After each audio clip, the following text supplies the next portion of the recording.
Welcome everybody to a new CAL tutorial. My name is Carlos and today I'm going to show you how to create exams using the ExamView test generator.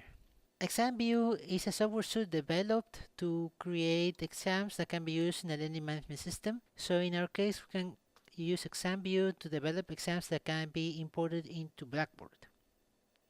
So to easily create an exam, we can use the test wizard. We can give it a name, as example.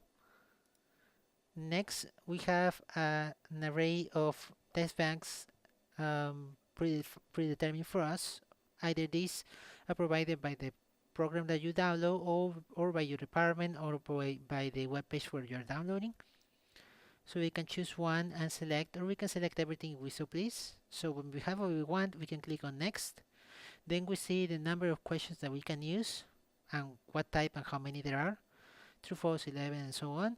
So for example, we want to put a number that is either less than or the same number that it's available. Let's say 5 true false, 10 multiple choice, and 5 matching, and that gives us a total of 20 questions that we're going to use. So when we click next, we see a summary of what we're going to do and how many questions we're going to have, and when we click finish, the exam is generated by using the questions from the test bank.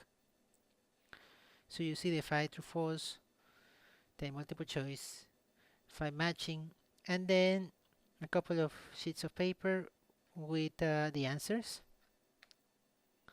Next, we can save this exam by clicking File, Save As.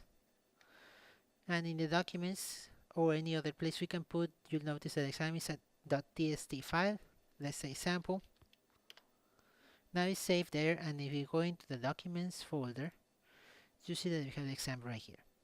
So this exam would be available and ready to be either previewed or exported to be able to import into Blackboard later. Thank you for watching and have a great day.